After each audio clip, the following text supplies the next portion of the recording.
let's see what this riptide thing is all about. I've never tried it before. Oh my goodness. Oh my gosh. Wow. Yeah, okay. We went rip flying there. This is amazing. I think this might be one of my new methods of transport. I wonder if we can get into that pool from this one. Oh, not quite. We'll make sure to have resistance beacons around when we do this. But I bet we can go from this one. Kinda, sorta. That's, you know, that's good enough for me. I'm a spinning drill. Oh. Nope. So anyway, folks, what are we doing today, besides messing around and being a rotating missile through the air? Well, we've got a bunch of villagers in this villager breeder, and we've got to do something with them. After all, a hanging library needs books. So that's what our mission today is. We're going to work with villagers, and we're going to get them to give us their trades. But in order to do that, we need some shiny currency that villagers want to take. Let's solve the currency problem before we're actually selecting for books.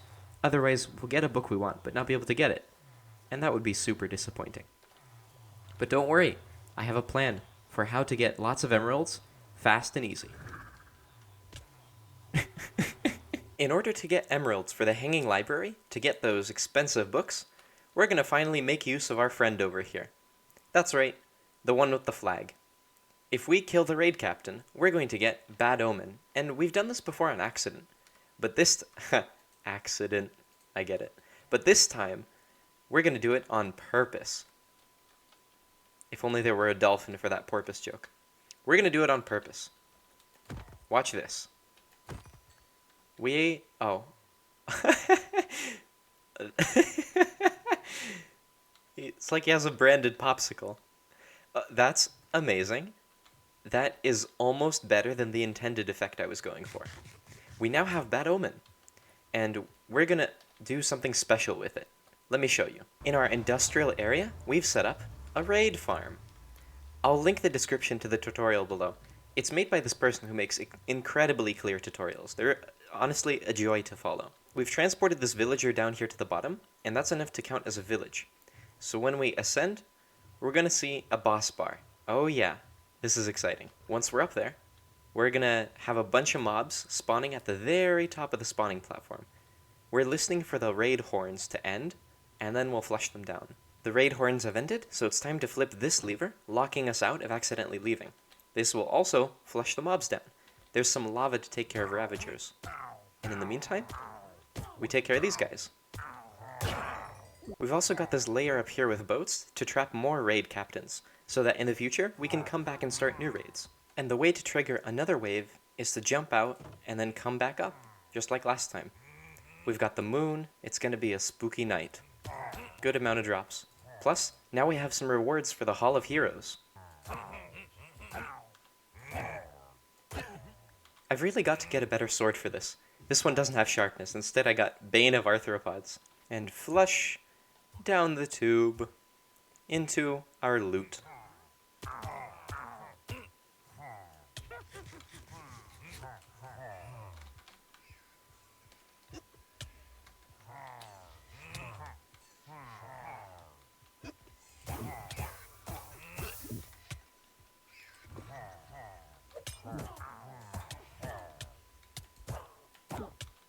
I don't think I thought this through.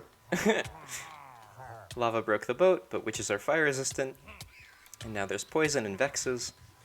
It's just not a good time overall. Not a good time.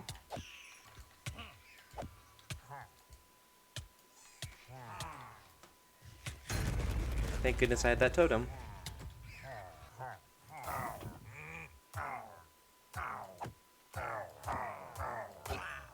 There we go. Got Bad Omen again. Time to start again. Thank you, lever. I would have forgotten otherwise. Oh no! Oh well. Huh, Evoker. Didn't attack me this time though. Safest thing to do is lava. Don't even bother engaging otherwise.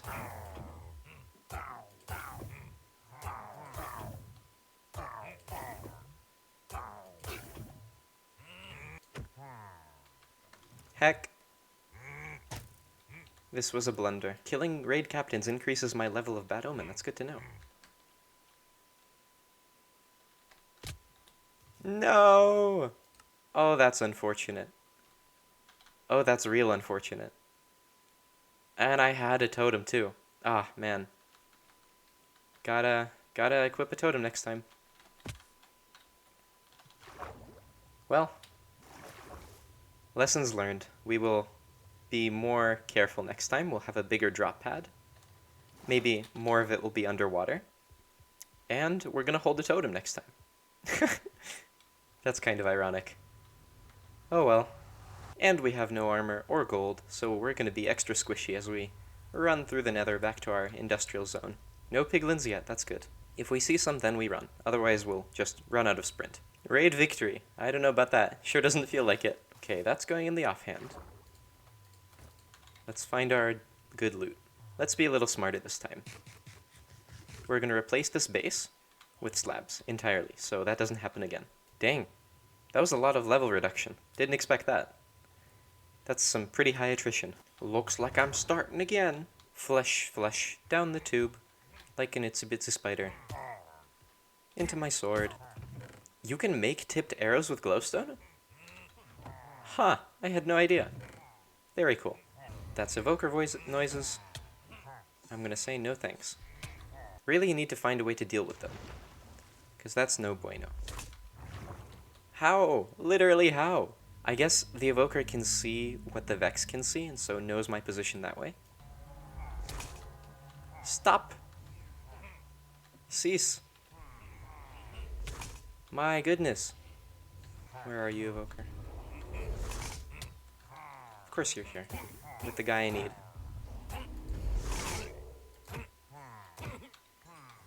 Alright, everybody. We're gonna work with villagers now.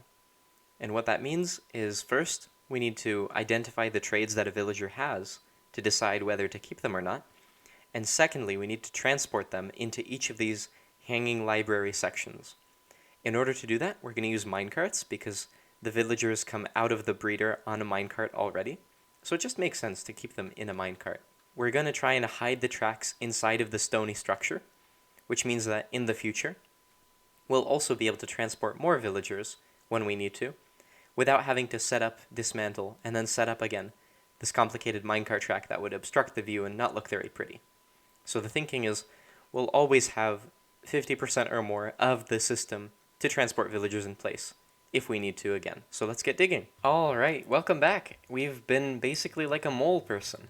These bookshelves behind me, one up there, one here, and one all the way in the back, are connected with the tunnels. We still have this one down here, and this one on this side.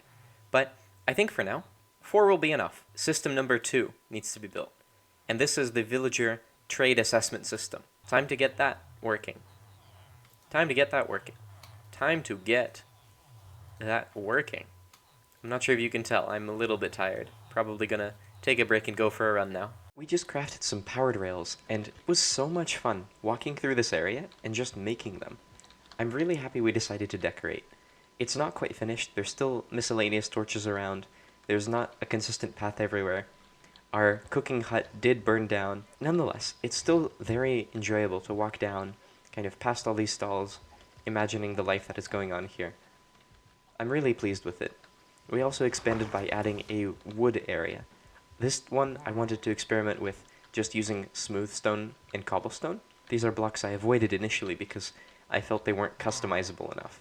I really wanted to go somewhere extra and didn't want my build to look like they usually do, really basic. But this time I felt we could use the darker barrels and spruce wood to make it look more interesting. We step up here, and we've got piles of wood. This is an extinguished campfire that I'm hoping to find a way to use. Piles of logs that have been freshly cut.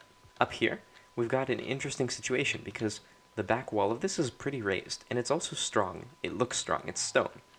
So that means that this could potentially be support for another building. We might get something kind of more vertical going on. I'm excited to see what that is exactly. I'm not sure I want a roof over this though. I've gone back and forth. But right now, I'm thinking exposed looks nicer than it would in shadow. If you have a good roof suggestion for this, let me know. Leave a comment. I would enjoy reading about it and considering it.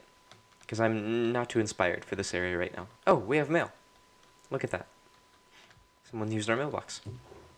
Oh, yeah, awesome. So, Sarcastronaut and I have favorable trade relations. There's a book documenting this. And I think I gave them some dirt, and I got this name tag instead. That might not sound favorable, but it was roughly equivalent. Dirt is something that's super needed for terraforming, and I happen to have a lot of it from digging out the sheep cave back there. I also heard that Sarcastronaut passed on the build book. Let's check that out. I heard it was for Mary Mercutio. Oh my goodness. Oh, that is so cool. Oh, that's lovely. That's so good. I like how it's glass so you can kind of see through it. That's very fitting. Oh, it looks like there's stuff inside too. Oh, is that a bee house? Oh, wow. That's really neat. This is lovely. And there's even a way to get up behind because this is the pollen. Oh, that's super cool. Big bee from Mercutio from Sarcastronaut. That's so cool.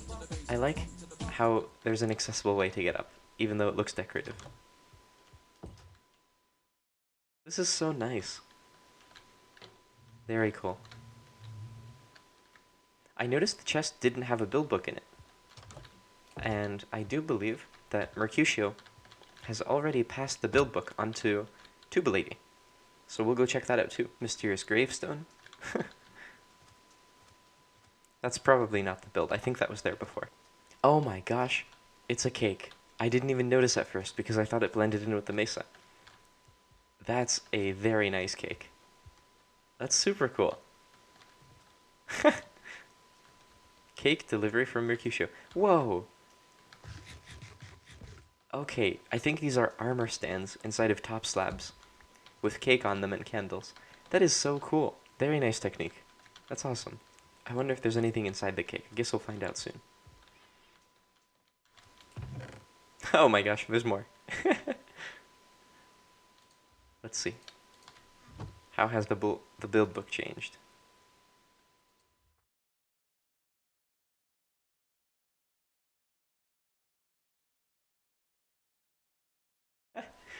I'm so happy that we're keeping a ledger of how the builds transferred. This will be so much fun to look back on. Very cool. I'm very excited that people are actually doing stuff with this. There's a greenhouse, or I guess a non-greenhouse, but I assume there's bees inside because there's honeycomb. Whoa. That's very cool for two reasons. The first is the heads of the enemies, very intimidating. And the second is mob heads. We don't have the more mob heads data pack on, so this suggests charged creeper work. Very cool. Congratulations. This looks intimidating.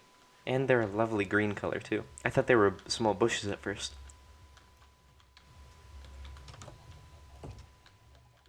There's a bee floor. Flowers, very nice, very nice. This is so good. Folks, friends, and fellas, we are back, and there are powered rails and a husk. The husk is helping us convert the villagers, because we want to cure them so that we get better deals. Because that's the best way to get better deals. It's kind of like extortion. You could have stayed a zombie, but I prevented that. Give me deals or else. That's how Minecraft works. Extortion. So that's what we've got going on. If we switch forward, we've got a rail coming from our villager breeder. They go here, we place a lectern here, we check what trades they've got, and then we bring them over to the hand of the free market, who infects them with the hand. Then we cure them, we repeat as much as wanted, and we send the remaining villagers up in this direction. We've got some villagers up here, and unfortunately their trades are a little inconsistent. It's hard for me to refresh them. Perhaps they need workstations to work. I'm not too sure. So it's something I'll investigate another time. Thankfully, we have a lot of other villagers to work with, so that's not too much of an issue. But at this point, it's time to wrap up the episode. The Hand of the Free Market and I will assess the comment of the day. Let's get into it. Today's comment for the 7th episode is from Senor Diogenes. Everyone knows you don't need more safety. Safety isn't financially safe. Sounds like something Diogenes could say. And it's true, we did say this. I'm trying to remember where this first appeared. I think we were talking about insurance in a class. And we discussed how the insurance company has a great business model because they get money up front and they almost never have to pay it out. So, safety costs extra, and you often don't need it. Safety isn't financially safe. That's why I'm standing so close to the hand of the free market right now, because I'm a wise economist, and I know that I will be safe. Yeah, something like that. Thanks for watching, folks. I'm getting back into it. This episode's been a bit delayed, but we're back now, and hopefully weekly uploads continue, because I'm having a lot of fun being on here. See you next time. Bye for now.